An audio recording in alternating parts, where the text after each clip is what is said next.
नमस्कार दर्शकों, साहित्य मन में आप सभी का स्वागत है। आज मैं आपके समक्ष एक बार फिर उपस्थित हूँ। आज मैं आपके लिए लेकर आई हूँ महादेवी वर्मा जी का संस्मरण, जिसका शीर्षक है स्मृति की रेखाएं। इस संस्मरण में 7 भाग हैं। 7 भागों में से हम 5 भाग पूर्ण कर चुके हैं। अगर आपने उनका वाचन नहीं सुना तो आप मेरे चैनल पर जाकर उनका वीडियो प्राप्त कर सुन सकते हैं। अब हम शुरू करेंगे इस संस्मरण का भाग 6।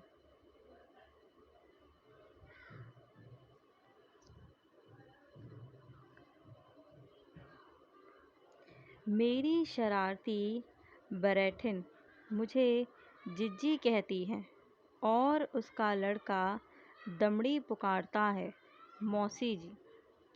नागरिक समाज इसे छोटा काम करने वालों की बड़ी भ्रष्टता भी कह सकता है, पर मुझे कभी ऐसा नहीं लगता। संभवतः इसका कारण मेरे संस्कार हों। अपनी और अपने पिता की ग्रामीण ननसाल में मुझे बूढ़ी नाइन को बदामो नानी, बूढ़े बैरठा को ननकू दादा कहकर पुकारना पड़ता था। वहाँ कोई छोटा से छोटा काम करने वाला भी इतना अभागा नहीं होता कि बड़े काम करने वालों से ऐसे पारिवारिक संबोधन ना पा सके। इसी विशेषता के कारण वहाँ नागरिक अर्थव्यवस्था की प्रधानता नहीं मिलती। बरैठा रोकने पर भी हट करके प्रतिदिन मेरे उतारे हुए फ्रॉक कुर्ते आदि बटोर ले जाता और धोकर दूसरे ही सवेरे दे जाता। नाइन नित्य ही तेल उबटन लेकर आ उपस्थित होती और मेरे रोने मचलने पर ध्यान न देकर स्नान क्रिया के सभी विधान संपन्न कर जाती। ग्वालीन मेरे लिए मक्खन रखकर ही संतुष्ट ना होती, वरन मनाकर मुझे थोड़ा सा खिलाने में भी घंटे बिता देती। मेरे लिए फूलों के गहने, पंखे आदि बना लाने वाली रम्मो मालिन ही शिक्षा कितनी सफल हुई है, इसका पता तब चलता है जब आज मेरी पुष्प रचना की प्रशंसा होती है। एक परिवार की नातिन या पोती होकर भी सारे गांव की बन बैठती थी। मेरे काम के लिए कुछ लेना तक उन्हें स्वीकार न था, पर माँ का नया लहरिया पसंद आ जाने पर ग्वालन मुनिया मौसी उनका आंचल पकड़कर इतना मचलती कि उन्हें उसी समय उतार कर दे देना पड़ता था। मालिन रम्मो बुआ तो लाह की चूड़ियों का 1.5 रुपये वाला जोड़ बिना पहने मेहंदी पीसने ही न बैठती थी। मेरे अनछेदन वर्षगांठ वाले उत्सवों में बादामो नानी तब तक नाचने के लिए खड़ी ही ना होती थी जब तक नानी अपने बक्स से गुलबदन का लहंगा या किचन के काम का दुपट्टा ना निकाल देती। होली के दिन बाबा की चपकन खूंटी से उतरकर ननकू दादा के शरीर पर पहुंच गई हैं। यह तब पता चला जब वह गांव भर में होली खेल चुकते थे। परिवार के यह संबंध किसी विशेष व्यक्ति या पीढ़ी तक सीमित नहीं थे। दोनों ही पक्षों की कई गत आगत पीढ़ियां इस स्नेह संबंध का निर्वाह कर चुकी हैं और कर रही हैं। मेरे स्वभाव का यह संस्कार नागरिक जीवन में भी मिट ना पाया तो स्वाभाविक ही कहा जाएगा, पर इन लोगों ने उसे कैसे भांप लिया, यह बताना कठिन है। एक युग से अधिक समय की अवधि में मेरे पास एक ही परिचायक, एक ही ग्वाला, एक ही धोबी और एक ही तांगे वाला रहा है। परिवर्तन का कारण मृत्यु के अतिरिक्त और कुछ हो सकता है, इसे ना वह जानते हैं न मैं। दमड़ी की माँ तब से मेरे कपड़े धोती आ रही है जब मैं विद्यार्थिनी थी। उसके कई बच्चे मर चुके थे। इसी से अपने दुर्ग्रह को धोखा देने के लिए उसने लड़के को जन्म लेते ही सूप में रखकर एक पड़ोसिन के हाथ एक दमड़ी में बेच दिया। छठी के दिन वह 5 में खरीदा गया और इस क्रय विक्रय को चिरस्मरणीय बनाने के लिए उसकी माँ ने पुत्र का नाम दमड़ी लाल रख दिया। अब इसे चाहे ब्रह्मा की भ्रांति कहिए, चाहे दमड़ी की शक्ति, पर यह सत्य है कि वह सुत्यु की घाटी पार कर आया। दमड़ी अब बड़ा हो गया है, ब्याह गौना भी हो चुका है, पर वह लड़कपन से बाज नहीं आता। मेरे आंगन में तनकर बैठता है और चौके में काम करती हुई भक्तिन को पुकार कर कहता है, भक्तिन अम्मा, हमहू चाय पी जानत हैं। मौसी जी के खातिर बनाई होए तो तनिक सी हमहू का मिल जाए। भक्तिन के गोल नथुने कुछ फैल जाते हैं, भूफुटियाँ कुछ कुंचित हो उठती हैं, माथे पर खिंची रेखाएं सिमटने लगती हैं और होठों के आसपास बिखरी झुर्रियाँ उलझ जाती हैं, पर वह उसे चाय देती है अवश्य। हाँ, यह सत्य है कि गिलास वही ढूंढ निकालती है जिसकी मुरादाबादी कलई के भीतर से पीतल झांकने लगी है। चाय मिल जाने पर भी दमड़ी उसका पीछा नहीं छोड़ता। विशेष अनुनय से पूछता है, का मौसी जी, नाश्ता उस्ता ना करिए होए तो तनिक ऊहो दे डारो। भक्तिन अम्मा, हम ही सब अंते कहाँ पाऊब। राम थई अम्मा, तुम्हारी बनाई चाय तो हम बिना गुड़ शक्कर पी सकते हैं। अस मिठास है तुम्हारे हाथन की चीज की अब का बतई। अब के हम तुम्हार घोतिया बगुला के पाँख झस उज्झर कर लाएब।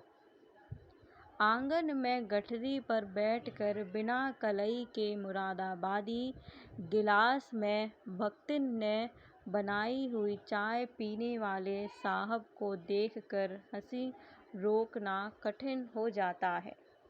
कम कपड़े ले जाने पर धुलाई कम मिलती है, इसी से वह दोनों मेरे साफ कपड़े तक गठरी में बांध कर चल देते हैं। यह तौलिया तो सवेरे ही निकाली है, कहने पर बेटा उत्तर देता है, यह छोर तो माटी माँ सौंद गा है मौसी जी, दूसरी ओर हम चबेना बांध ले जाब। यह धोती तो कल ही पहनी है। कहने पर माँ पूछती है, एक दिन हमहू पहन लेब तो कौनऊ नागा है जिज्जी। अब मौसी जी करें तो करें क्या। साफ तौलिया में दमड़ी को चबेना बांध कर ले जाना है। धुली धोती इसकी माई को पहनना है, पर दाम देना पड़ेगा मौसी जी को। इस अन्याय के विरुद्ध मुझे कुछ कहना चाहिए, पर अचानक ही मेरे मान सपट पर उदय हो आने वाले दो स्मृति चित्र शब्दों को कंठ से होठों तक आने ही नहीं देते। उनकी रेखाएं समय ने फीकी कर दी हैं, पर उनमें भरा हुआ विषाद का रंग ना उससे धुल सका है, ना धूमिल हो सका है। कभी कभी किसी दृश्य चित्र या भक्ति को देखकर हमें उसका विरोधी दृश्य चित्र या व्यक्ति स्मरण हो आता है। मुझे भी इन हंसोड़ प्रसन्न और बात बात पर उलझने वाले माँ बेटे को देखकर बिबिया और उसकी माई याद आ जाती है। अपने जीवन व्रत के विषय में बिबिया की माई ने कभी कुछ बताया ही नहीं, किंतु उसके मुख पर अंकित विवशता की भंगिमा, हाथों पर चोटों के निशान, पैर का अस्वाभाविक लंगड़ापन देखकर अनुमान होता था कि उसका जीवन पथ सुगम नहीं रहा। मदप और झगड़ालू पति के अत्याचार भी संभवतः उसके लिए इतने आवश्यक हो गए थे कि उनके स्वभाव में उसे इस लोक में रहना पसंद ना आया। माँ बाप के न रहने पर बालिका की स्थिति कुछ अनिश्चित सी हो गई। घर में बड़ा भाई कन्हई, भौजाई और दादी थे। दादी बूढ़ी होने के कारण पोती की किसी भी त्रुटि को कभी अक्षम्य मानती थी, कभी नगण्य।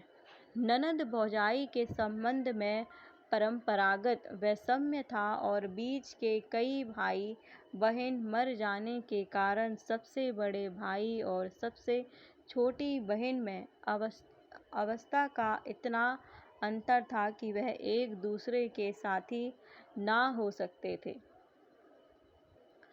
संभवतः सहानुभूति के दो चार शब्दों के लिए ही बिबिया जब तक मेरे पास आ पहुंची थी, उसकी माँ मुझे दीदिया कहती थी। बेटी मौसी जी कहकर उसी संबंध का निर्वाह करने लगी। साधारणतः धोबिनों का रंग सांवला, पर मुख की गठन सुडौल होती है। बिबिया ने गेहुए रंग के साथ यह विशेषता पाई थी। उस पर उसका हंसमुख स्वभाव उसे विशेष आकर्षण दे देता था। छोटे छोटे सफ़ेद दांतों की बत्ती सी निकली ही रहती थी। बड़ी आँखों की पुतलियाँ मानो संसार का कोना कोना देख आने के लिए चंचल रहती थी। सुडौल गठीले शरीर वाली बिबिया को धोबिन समझना कठिन था, पर थी वह धोबिनों में भी सबसे अभागी धोबिन। ऐसी आकृति के साथ जिस आलस्य या सुकुमारता की कल्पना की जाती है, उसका बिबिया में सर्वदा अभाव था। वस्तुतः उसके समान परिश्रमी खोजना कठिन होगा। अपना ही नहीं, वह दूसरों का काम करके भी आनंद का अनुभव करती थी। दादी की मुट्ठी से झाड़ू खींचकर वह एक आंगन बुहार आती। भौजाई के हाथ से लोई छीनकर वह रोटी बनाने बैठ जाती और भाई की उंगलियों से भारी इस्त्री छुड़ाकर वह स्वयं कपड़ों की तह पर इस्त्री करने लगती। कपड़ों में सज्जी लगाना, भट्टी चढ़ाना, लादी ले जाना, कपड़े धोना, सुखाना आदि कामों में वह सबके आगे रहती। केवल उसके स्वभाव में अभिमान की मात्रा इतनी थी कि वह दोष की सीमा तक पहुंच जाती थी। अच्छे कपड़े पहनना उसे अच्छा लगता था और वह शौक ग्राहकों के कपड़ों से पूरा हो जाता था। गहने भी उसकी माँ ने कम नहीं छोड़े थे। विवाह संबंध उसके जन्म से पहले ही निश्चित हो गया था। 5वें वर्ष में ब्याह भी हो गया, पर गौने से पहले ही वर की मृत्यु ने उस संबंध को तोड़कर जोड़ने वालों का प्रयत्न निष्फल कर दिया। ऐसी स्थिति में जिस प्रकार उच्च वर्ग की स्त्री का गृहस्थी बसा लेना कलंक है, उसी प्रकार नीच वर्ग की स्त्री का अकेला रहना सामाजिक अपराध है। कन्हई यमुना पार देहात में रहता था, पर बहन के लिए उसने इस पार शहर का धोबी ढूंढा। एक शुभ दिन पुराने वर का स्थानापन्न अपने संबंधियों को लेकर भावी ससुराल पहुंचा। एक बड़े डेग में मांस बना और बड़े कड़ाह में पूरियां छनी। कई बोतलें ठर्रा शराब आईं और तब तक नाच रंग होता रहा जब तक बाराती घराती सब औंधे मुंह ना लुढ़क पड़े। नई ससुराल पहुंच जाने के बाद कई महीने तक बिबिया नहीं दिखाई दी। मैंने समझा कि नई गृहस्थी बसाने में व्यस्त होगी। कुछ महीने बाद अचानक एक दिन मैले कुचैले कपड़े पहने हुए बिबिया आ खड़ी हुई। आंखें मुख पर छाई आ गई थी। उसके मुख पर छाई आ गई थी और शरीर दुर्बल जान पड़ता था, पर ना आंखों में विषाद के आंसू थे, ना होठों पर सुख की हंसी, ना उसकी भाव भंगिमा में अपराध की स्वीकृति थी और ना निरपराधी की न्याय याचना। एक निर्विकार उपेक्षा ही उसके अंग अंग से प्रकट हो रही थी। जो कुछ उसने कहा उसका आशय यह था कि मेरे कपड़े धोएगी और भाई के ओसारे में अलग रोटी बना लिया करेगी। धीरे धीरे पता चला कि उसके घरवाले ने उसे निकाल दिया है। कहता है ऐसी औरत के लिए मेरे घर में जगह नहीं, चाहे भाई के यहाँ पड़ी रहे, चाहे दूसरा घर कर ले। चरित्र के लिए ही बिबिया को यह निर्वासन मिला होगा, यह संदेह स्वाभाविक था। पर मेरा प्रश्न उसकी उदासीनता के कवच को भेद कर मर्म में इस तरह चुभ गया कि वह फफक रो उठी। अब आबहू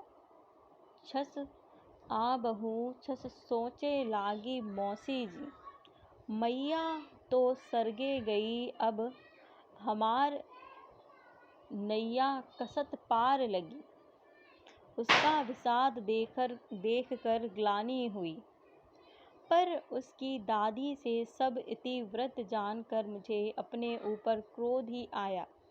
रमई के घर जाकर बिबिया ने गृहस्थी की व्यवस्था के लिए कम प्रयत्न नहीं किया, पर वह था पक्का जुआरी और शराबी।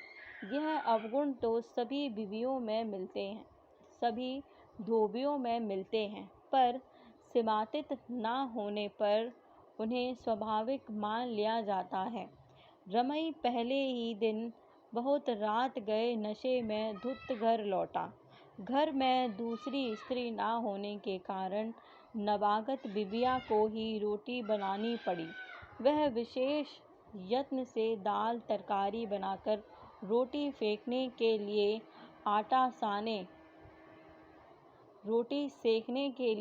आटा साने उसकी प्रतीक्षा कर रही थी।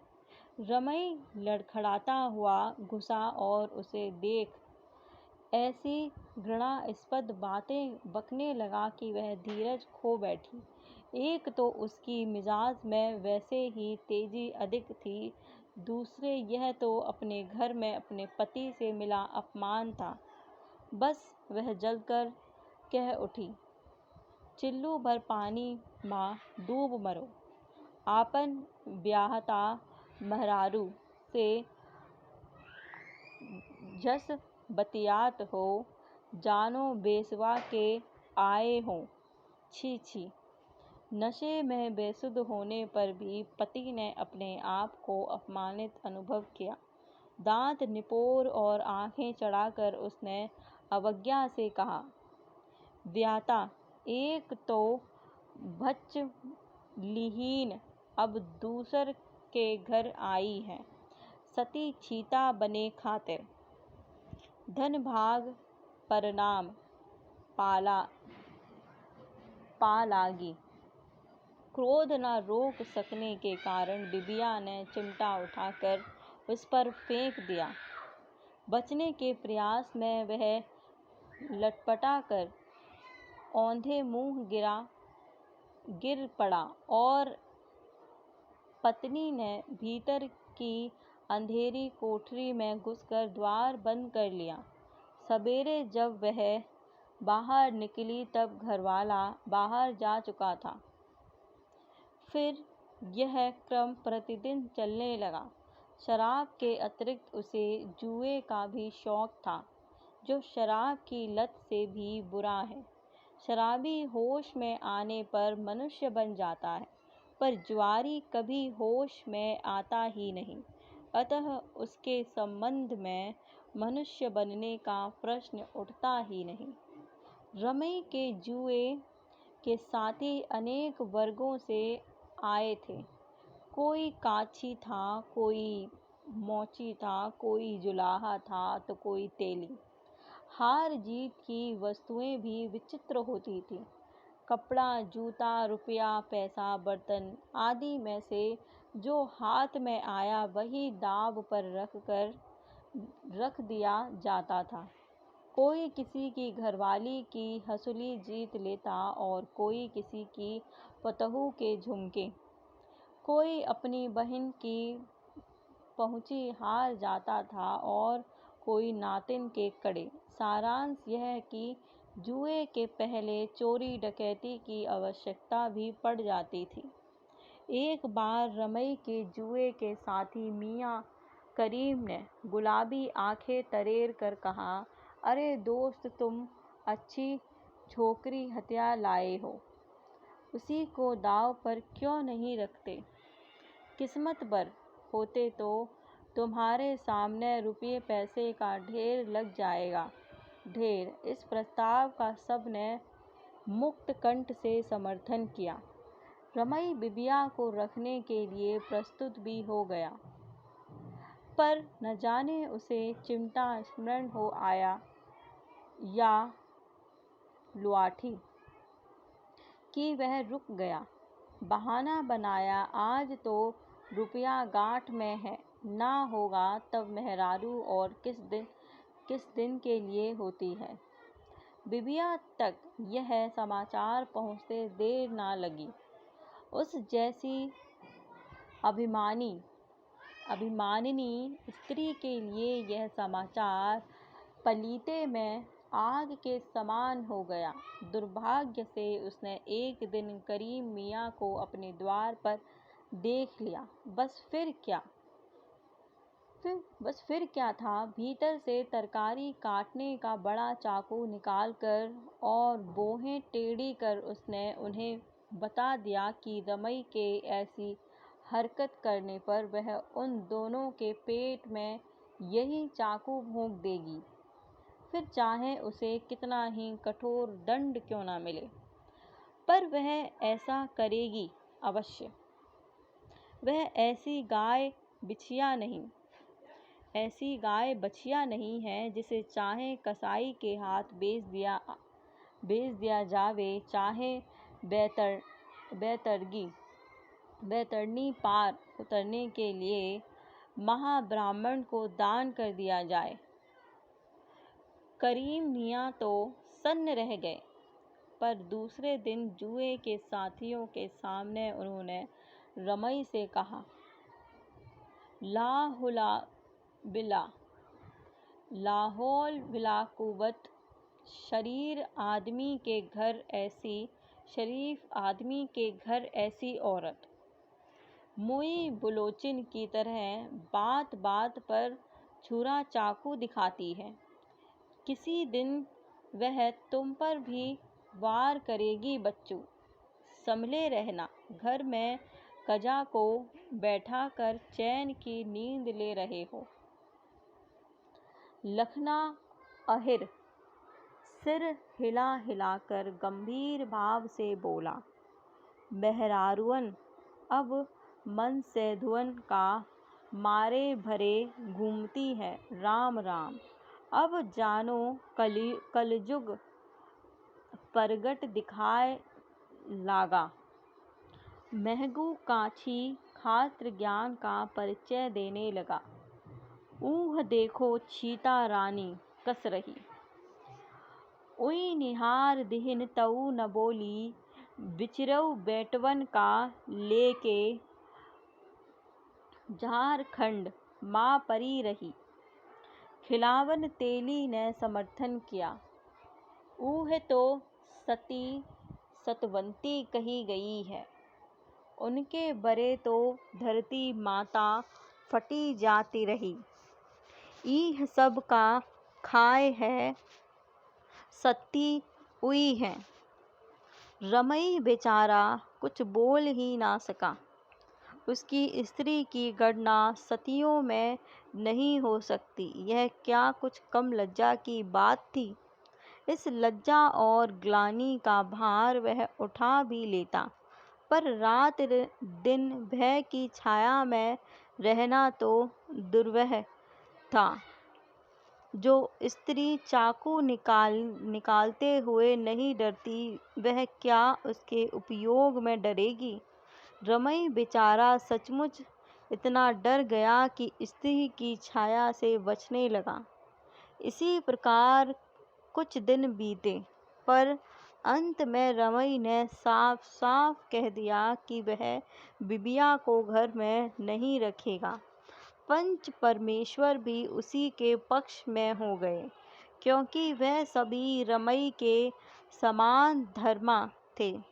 यदि उनके घर में ऐसी विकट स्त्री होती जिसके सामने न शराब पीकर जा सकते थे न जुआ खेलकर, तो उन्हें भी यही करना पड़ता।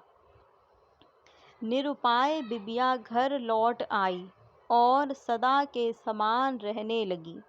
भौजाई के व्यंग उसे चुभते नहीं थे, यह कहना मिथ्या होगा, पर दादी के आंचल में आंसू पोंछने भर के लिए स्थान था।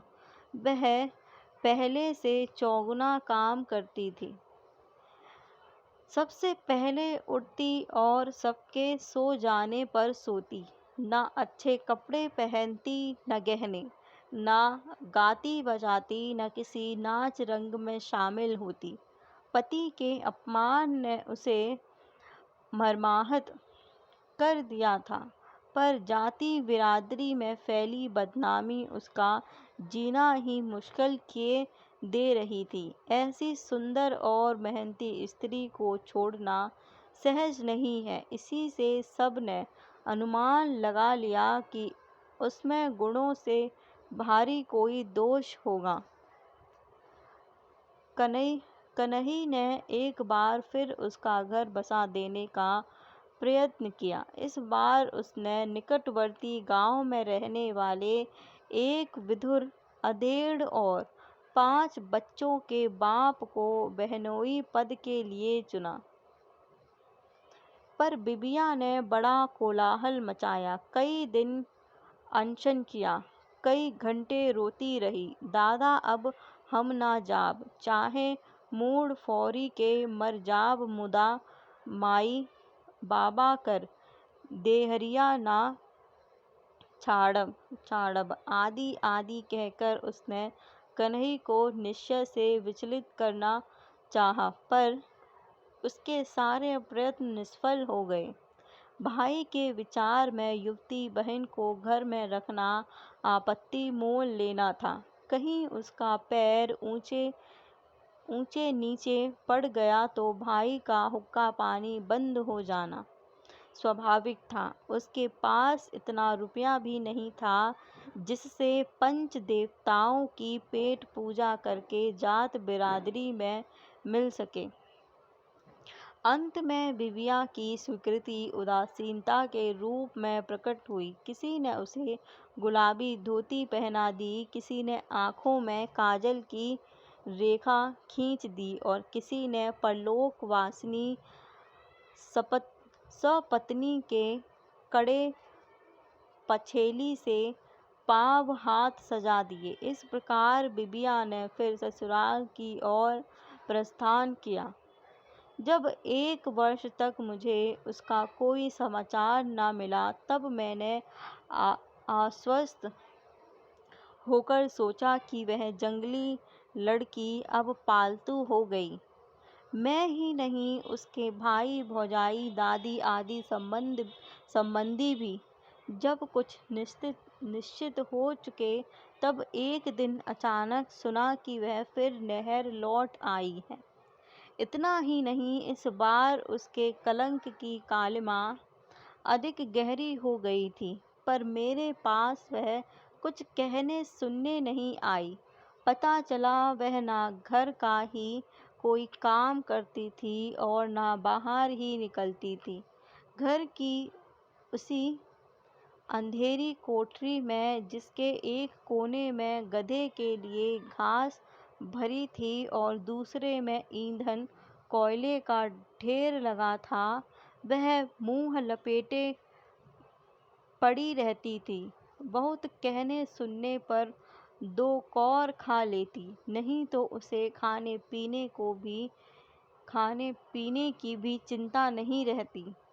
यह सब सुनकर चिंतित होना स्वाभाविक ही कहा जाएगा। मन के किसी अज्ञात कोने से बार बार संदेह का एक छोटा सा मेघखंड उठता था और धीरे धीरे बढ़ते बढ़ते विश्वास की सब रेखाओं पर फैल जाता था। बिबिया क्या वास्तव में चरित्रहीन है?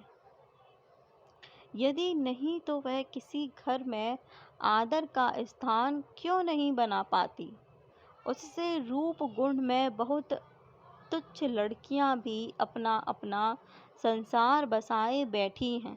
इस अभागी में ही ऐसा कौन सा दोष है जिसके कारण इसे कहीं हाथ भर जगह तक नहीं मिल सकती? इस तर्क वितर्क के बीच में बिबिया की दादी आ पहुंची और धुंधली आंखों को फटे आंचल के कोने से रगड़ रगड़ कर पोती के दुर्भाग्य की कथा सुना गई। बिबिया के नवीन पति की 2 पत्नियां मर चुकी थीं। पहली पत्नी स्मृति के रूप में एक पुत्र छोड़ गई थी, जो नई विमाता के बराबर या उससे 4-6 मास बड़ा ही होगा। दूसरी की धरोहर 3 लड़कियां हैं, जिनमें बड़ी 9 वर्ष की और सबसे छोटी 3 वर्ष की होगी। झनकू के छोटे बच्चों के लिए ही तीसरी बार घर बसाया था। वधू के प्रति भी उसका कोई विशेष अनुराग है, यह उसके व्यवहार से प्रकट नहीं होता था। वह सवेरे ही लादी लेकर और रोटी बांधकर घाट चला जाता और संध्या समय लौटता। फिर शाम को गठरी उतार कर और गधे को चरने के लिए छोड़कर जो घर से निकलता तो 11 बजे से पहले लौटने का नाम न लेता। सुना जाता था कि उसका अधिकांश समय उसी पासी परिवार में बीतता है, जिसके साथ उसकी घनिष्ठता के संबंध में विविध मत थे। जाति भेद के कारण वह उस परिवार के साथ किसी स्थायी संबंध में नहीं बंध सका और अपनी अभियोगहीन पत्नियों और अपने अच्छे स्वभाव के कारण पंच परमेश्वर के दंड विधान की सीमा से बाहर रह गया था। पासी शहर में किसी संपन्न गृहस्थ का साइस हो गया था, पर उसकी घरवाली के हृदय में सास ससुर के घर के प्रति अचानक ऐसी ममता उमड़ आई कि वह उस देहली को छोड़कर जाना अधर्म की पराकाष्ठा मानने लगी। झनकू को अपने लिए ना सही पर अपनी संतान की देखरेख के लिए तो एक सजातीय गृहिणी की आवश्यकता थी ही, किंतु कोई धोबिन उसकी भंगिनी बनने का साहस न कर सके। रजत समाज में बिबिया की स्थिति कुछ भिन्न थी। वह बेचारी अपकृति के समुद्र में इस तरह आकंठ मग्न थी कि झनकू का प्रस्ताव भी उसके लिए जहाज बन गया। इस प्रकार अपने मन को मुक्त रखकर भी झनकू बिबिया को दाम्पत्य बंधन में बांध लाया। यह सत्य है कि वह नई पत्नी को कोई कष्ट नहीं देता था। उसे घाट ले जाना तक झनकू को पसंद नहीं था। इसी से कुटना, पीसना, रोटी पाना, बच्चों की देखभाल में ही गृहिणी के कौशल की परीक्षा होने लगी। बिबिया पति के उदासीन आदर भाव से प्रसन्न थी या अप्रसन्न, यह कोई कभी न जान सका, क्योंकि उसने घर और बच्चों में तन मन से रम कर अन्य किसी भाव के आने का मार्ग ही बंद कर दिया था। सवेरे से आधी रात तक वह काम में जुटी रहती, फिर छोटी बालिकाओं में से एक को दाहिनी और दूसरी को बाईं ओर लिपटा कर टूटी खटिया पर चढ़ते ही संसार की चिताओं से मुक्त हो जाती। सवेरे होने पर कर्तव्य की पुरानी पुस्तक का नया पृष्ठ खुला ही रहता था। कच्चे घर में 2 कोठरियां थीं, जिनके द्वार ओसारे में खुलते थे। इन कोठरियों को भीतर से मिलाने वाला द्वार कपाटहीन था। झनकू एक कोठरी में ताला लगा जाता था, जिससे रात में बिना किसी को जगाए भीतर आ सके। पत्नी उसके लिए रोटियां रखकर सो जाती थी। भूखा लौटने पर वह खा लेता था, अन्यथा उन्हीं को बांधकर सवेरे घाट की ओर चल देता था। बिबिया के स्नेह के भूखे हृदय ने मानो अबोध बालकों की ममता से अपने आप को भर लिया था। नहलाना, चोटी बनाना, खिलाना, सुलाना आदि बच्चों के कार्य वह इतने स्नेह और यत्न से करती थी कि अपरिचित व्यक्ति उसे माता ही नहीं, परम ममतामयी माता समझ लेता। संतान के पालन की सुचारू व्यवस्था देखकर झनकू घर की ओर से और भी अधिक निश्चिंत हो गया। नाज के घड़े खाली ना होने देने की उसे जितनी चिंता थी, उतनी पत्नी के जीवन की रिक्तता भरने की नहीं। यह क्रम भी बुरा नहीं था। यदि उसका बड़ा लड़का नंसार से लौट ना आता, माँ के अभाव और पिता के उदासीन भाव के कारण वह एक प्रकार से आवारा हो गया था। तेल लगाना, कान में इत्र का फाहा खोसना, तितर लिए घूमना, कुश्ती लड़ना आदि उसके स्वभाव की ऐसी विचित्रताएं थी जो रजक समाज में नहीं मिलती। धोबी जुआ खेलकर या शराब पीकर भी ना भले आदमियों की परिभाषा के बाहर जाता है और ना अक्रमण्यता या आलस्य को अपनाता है।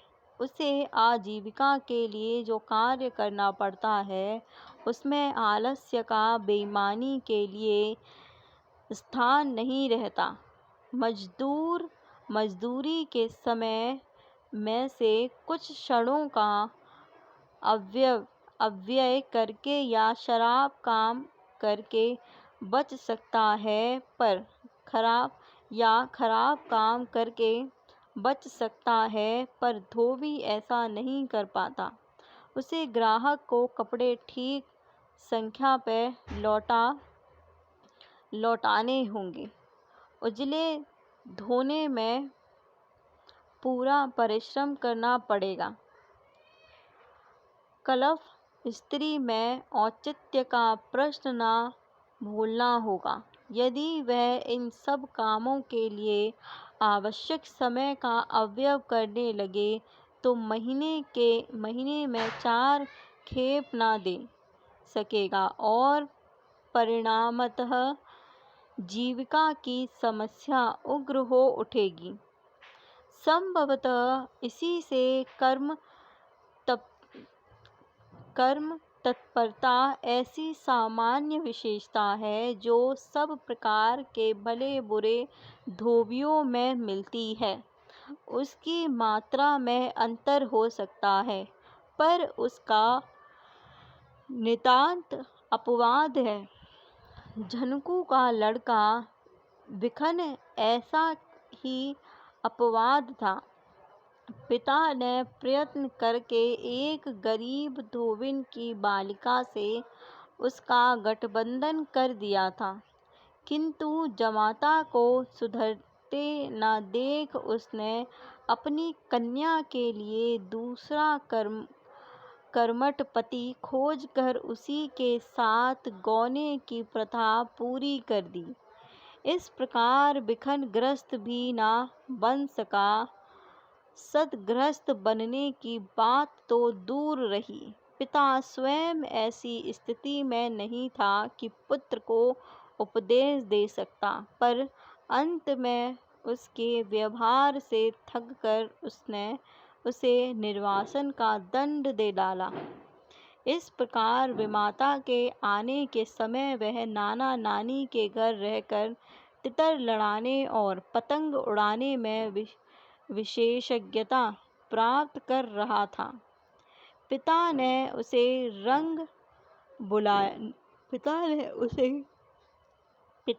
उसे नहीं बुलाया, पर विमाता की उपस्थिति ने उसे लौटने के लिए व्याकुल कर दिया। एक दिन उसने डोरिये का कुर्ता और नाखूनी किनारे की धोती पहनकर बड़े यत्न से बुलबुलीदार पाल संवारे। तब एक हाथ में तितर का पिंजड़ा और दूसरे में बहनों के लिए खरीदी हुई लाइया करारी की पोटली लिए हुए वह द्वार पर आ खड़ा हुआ। पिता घर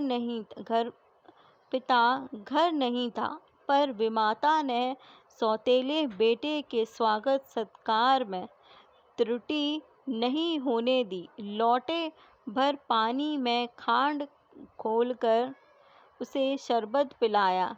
दाल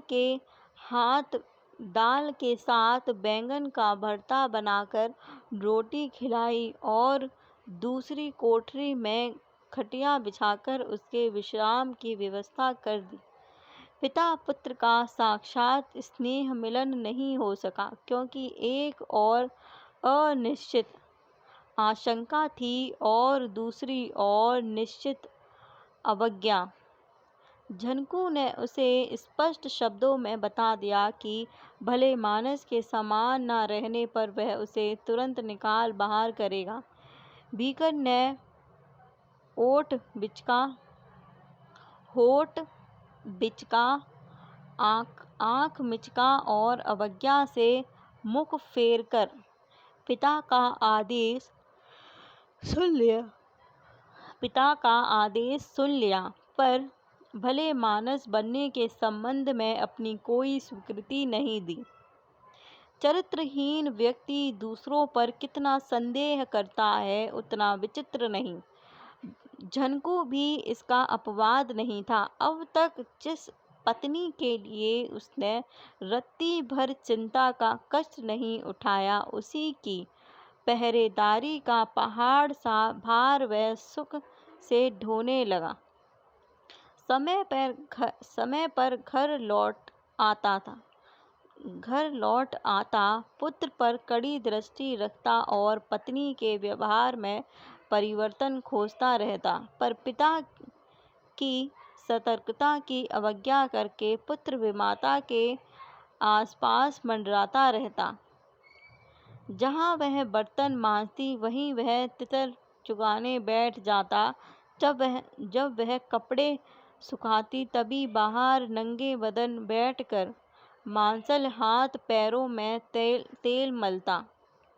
जिस समय वह पानी का घड़ा भरकर लौटती, उस समय वह महुए के छतनार वृक्ष की ओट में छिपकर गाता, धीरे चलो गहरी झलक ना जाए।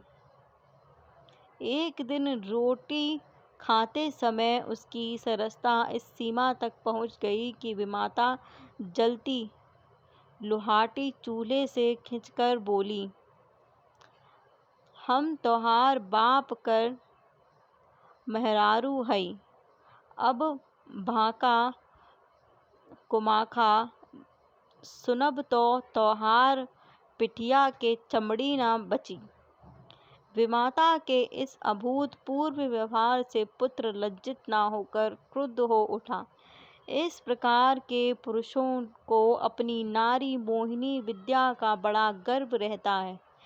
किसी स्त्री पर उस विद्या का अभाव ना देखकर उनके दंभ को ऐसा आघात पहुँचता है कि वह कठोर प्रतिशोध लेने में भी नहीं हिचकते। विमाता के उपदेश की प्रतिक्रिया ने एक अकारण द्वेष को अंकुरित करके उसे पनपने की सुविधा दे डाली। जहाँ तक बिबिया का प्रश्न था, वह पति के व्यवहार से विशेष संतुष्ट न होने पर भी उससे रुष्ट नहीं थी। अभिमानी व्यक्ति अवज्ञा के साथ मिले हुए अधिक स्नेह का तिरस्कार करके वितरागता के साथ आधार भाव को स्वीकार कर लेता है। झनकू ने पत्नी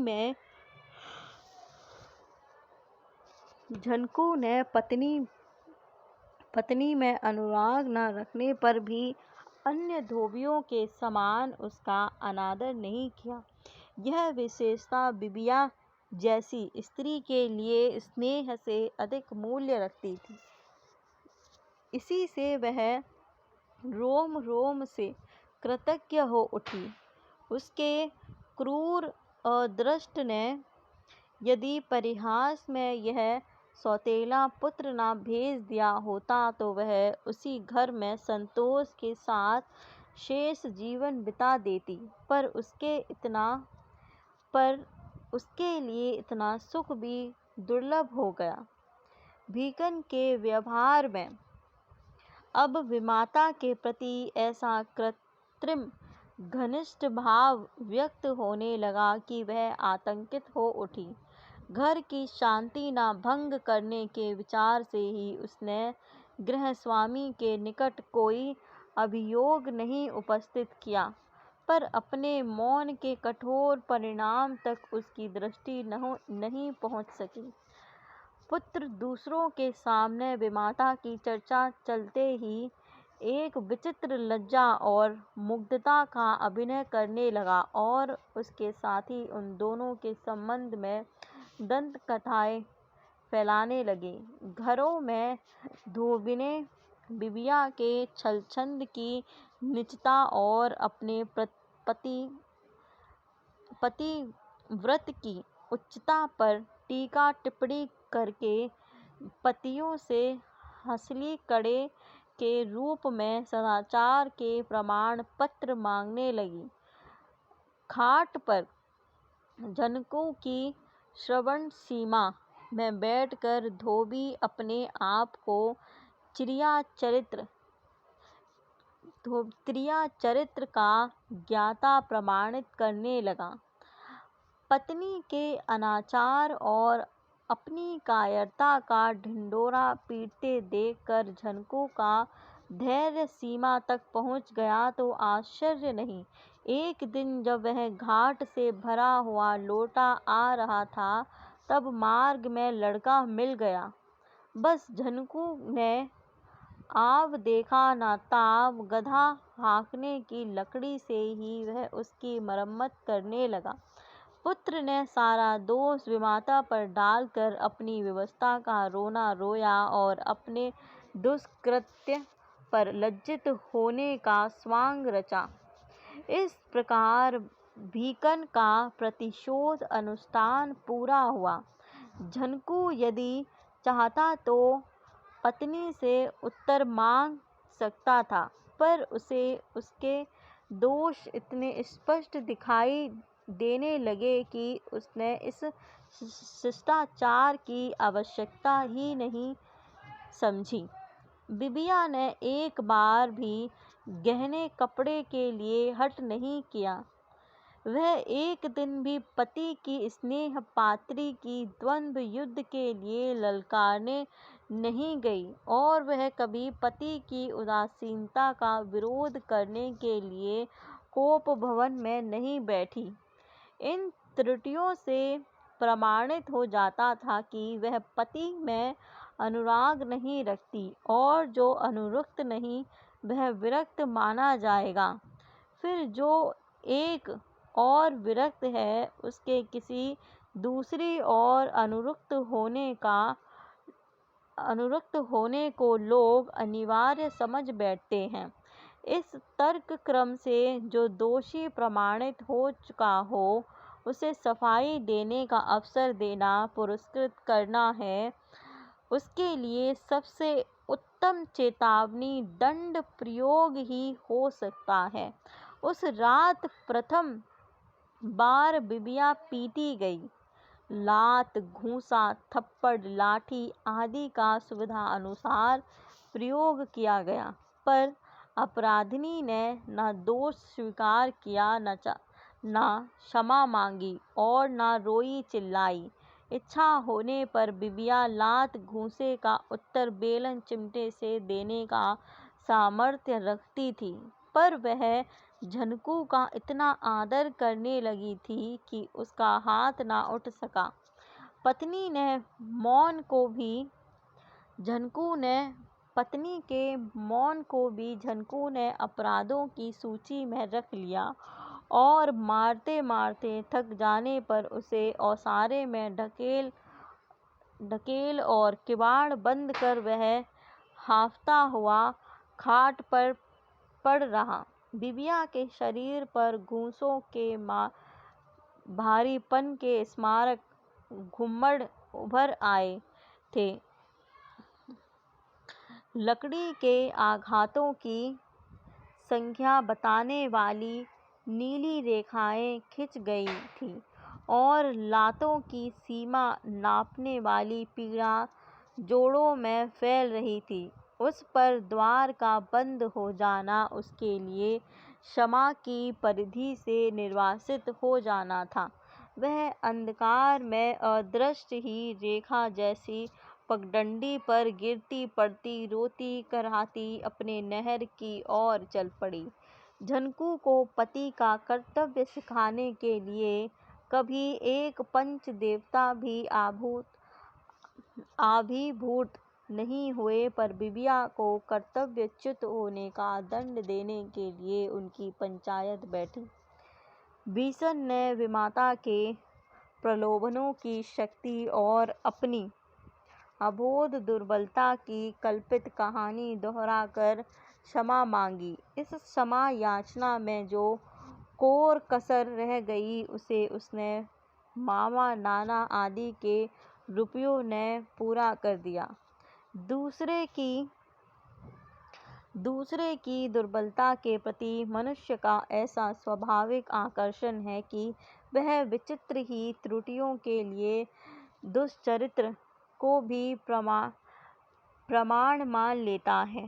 चोर ईमानदारी का उपयोग नहीं जानता, झूठा सत्य के प्रयोग से अनभिज्ञ रहता है। किसी गुण से अनभिज्ञ या उसके संबंध में अनवस्थावान मनुष्य यदि उस विशेषता से युक्त व्यक्ति का विश्वास न करे तो स्वाभाविक ही है, पर उसकी भ्रांत धारणा भी प्रायः समाज में प्रमाण मान ली जाती है, क्योंकि मनुष्य किसी को दोष रहित नहीं स्वीकार करना चाहता और दोषों के पृथक अन्वेषक दोष युक्तों की श्रेणी में ही मिलते हैं। बिबिया पर लाछन लगाने वाले भिगन के आचरण के संबंध में किसी को भ्रम नहीं था, पर बिबिया के आचरण में त्रुटि खोजने के लिए उसकी स्वीकारोक्ति को सत्य मानना अनिवार्य हो उठा। वह अपने अभियोग की सफाई देने के लिए नहीं पहुंच सकी। पहुंचने पर उस क्रुद्ध सिंघनी से पंच देवताओं को कैसा बुझापा प्राप्त होता, इसका अनुमान सहज है।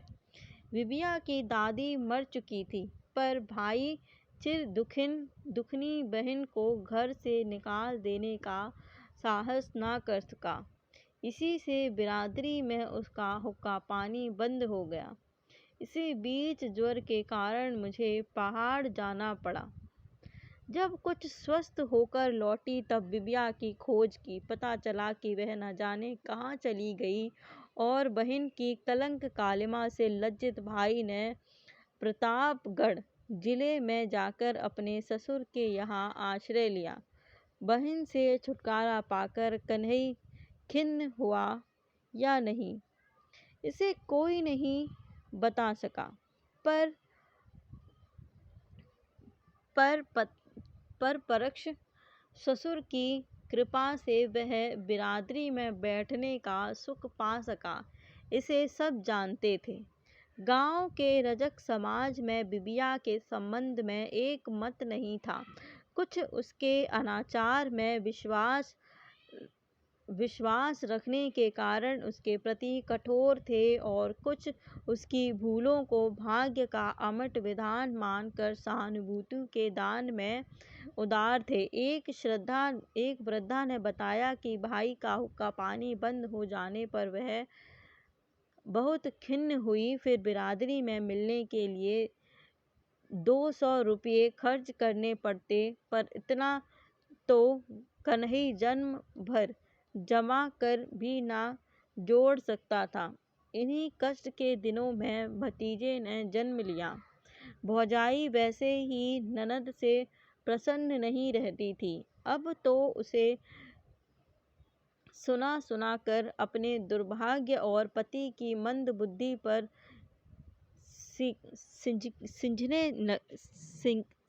सिहने लगी। क्या हमरेट फूटे कपार माँ पहिलोठी संतान का उत्साह लिखा है। हम कौन गहरी गंगा माँ जो बोवा है, जो आज 4 जात बिरादर दुबारे मुँह उठारे। पराए पाप बरे हमारे यह उजड़िया। जिन कर ना घर ना द्वार, उनका दूसरन के गिरस्ती बिगाड़े का चाही। शर्मदारन के बरे तो चिल्लू भर पानी बहुत है। इस प्रकार की सांकेतिक भाषा में छिपे व्यंग्य सुनते सुनते एक दिन बिबिया गायब हो गई।